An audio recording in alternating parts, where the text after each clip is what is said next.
international, l'ONG qui est basée à Lyon. Il a été choisi, Grégory Doucet, lors de la primaire des écolos à l'automne 2019. Il y avait face à lui quand même deux figures locales, Étienne Tête, Bruno Charles. Finalement, les écologistes ont fait le choix de deux visages moins connus. Alors ça, c'est exactement ce que disait Alexandre Vincent. Apparemment, Étienne Tête, qui avait porté les couleurs écologistes pendant très longtemps, fait 4%, et je crois Bruno Charles peut-être moins de 20%.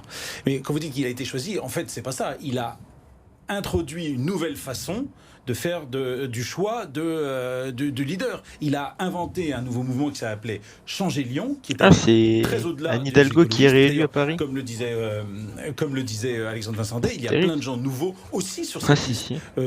Alexandre Vincent disait que Étienne Blanc avait fait sortir des gens que personne ne connaissait, mais c'est exactement ce qu'a fait Grégory Doucet. Donc on va voir plein de nouveaux visages et une grande vague de renouvellement, c'est ça que ça veut dire. Il y a quand même une chose à mentionner, c'est qu'il n'a jamais été élu. Ah oui, tout à fait. Zéro expérience, zéro mandat. Alors vous avez raison. Grégory Doucet qui d'un coup s'empare de la 3e ville de France. Oui, vous avez raison. Alors effectivement, Éric Piolle en 2014, quand il a gagné la ville de Grenoble, au moins il avait été élu à la région. Alors il a fait campagne, on le rappelle, sur l'écologie, sur évidemment le vélo à la place des voitures, les transports en commun. Il y a tout un projet au niveau des transports. Lyon doit être la ville à la pointe dans la lutte contre le changement climatique. Et puis parmi ces propositions également, donner plus de pouvoir aux maires d'arrondissement, décentraliser un petit peu.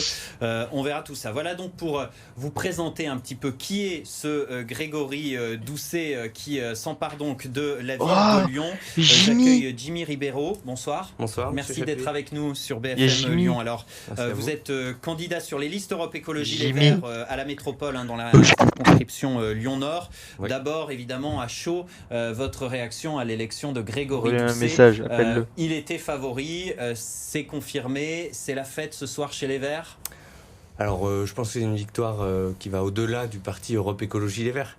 Il y avait deux visions qui s'affrontaient pendant cette campagne. Il y avait la vision de François-Noël Buffet et de Gérard Collomb, qui ignorait un peu le changement climatique, et la nôtre qui était orientée justement vers la transition écologique. Donc oui, on est satisfait du score de Grégory Doucet sur la ville de Lyon. Et la victoire est au-delà de notre parti. Et c'est vraiment une victoire de l'écologie au sens large. Est-ce que vous avez des scores sur la métropole, parce que ça y est, c'est plié au niveau des municipales à Lyon. Grégory Doucet largement en tête avec 52% des voix d'après notre estimation BFM Lyon. Au niveau de la métropole, vous avez des retours sur les circonscriptions. Là aussi, ça sent bon pour votre candidat Bruno Bernard? Alors pour l'instant, c'est encore très serré sur certaines circonscriptions périphériques, notamment par exemple Val-de-Saône, où nos listes font des scores plutôt performants, et on est très content des scores que l'on fait, et c'est très serré avec les listes de David Kimmelfeld.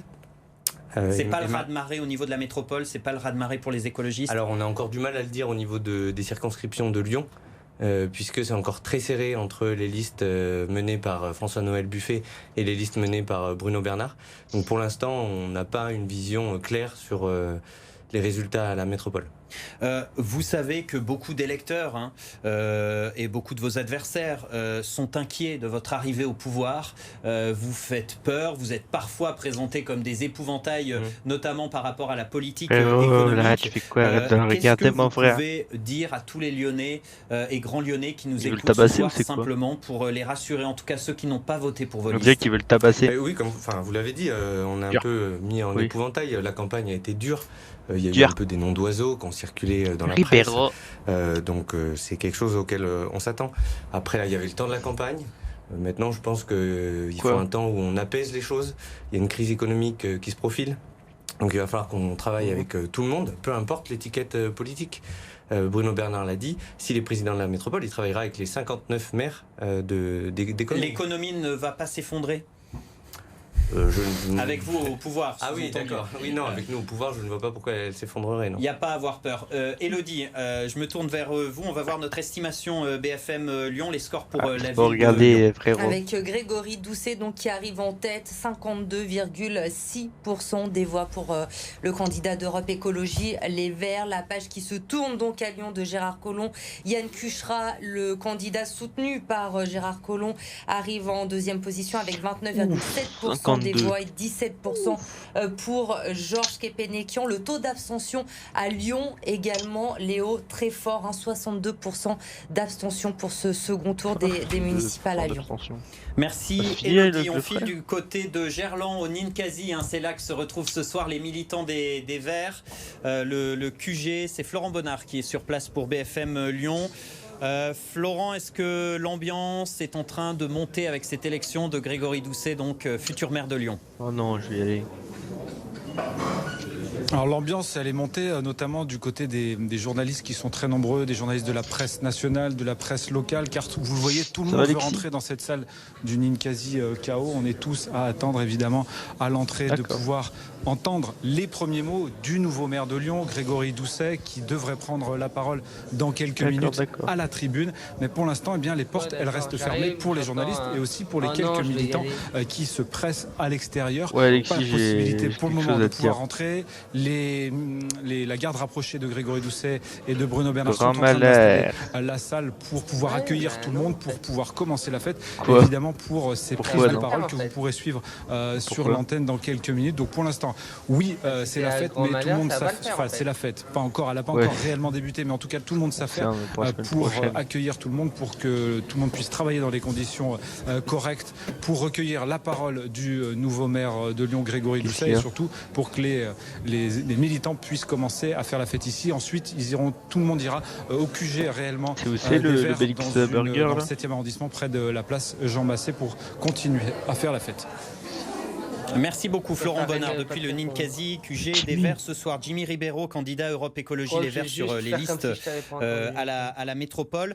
On l'évoquait avec Alexandre Vincendé qui disait ça y est, les Verts vont arriver au pouvoir, va falloir faire ses preuves et on pourra juger sur pièce parce que mis à part Grenoble avec Éric Piolle, il a bougé. Pas d'expérience pour vous au niveau du pouvoir local. Est-ce qu'il y a quand même, au-delà de l'excitation et de la satisfaction, une part aussi d'appréhension d'arriver aux manettes dans la 3e ville de France? Non, pas vraiment, puisqu'on a quand même sur nos listes des personnes qui étaient déjà actuellement élues. Je pense à Béatrice Vessillier, qui était vice-présidente à la métropole à la rénovation thermique des logements. Elle a porté Ecorénov. Ça va être une grande politique qu'on souhaite amplifier. Donc on pourra se baser sur son expérience. Je pense aussi à Emeline Baume, qui a été très active sur la question des déchets. Il y a aussi Jean-Charles Collas qui est élu. Il n'y a pas que des petits nouveaux. Voilà, c'est ça exactement. Il n'y a pas que des petits nouveaux. Et après, je pense aussi que c'était une volonté des grandes Lyonnaises et des grands Lyonnais d'aspirer à un renouveau politique. Parce que globalement, c'est à peu près les mêmes personnes qui sont aux manettes depuis 3 mandats. C'est aussi marrant et donc, que toi, je crois. c'était une aspiration du renouveau de personnel politique et des pratiques derrière. Vous savez que vous serez attendu au tournant. On a vu la campagne, vous l'évoquiez, la campagne qui a été dure. Vous serez attendu au tournant sitôt que vous allez entrer en fonction. Oui, tout à fait. C'est quelque chose auquel on s'attend. Après, la démocratie ne s'arrête pas non plus au bureau de vote. On veut faire de la concertation dans tous les quartiers, dans tous les arrondissements. Donc, on va pas diriger entre nous, mais on va bien élargir notre cercle.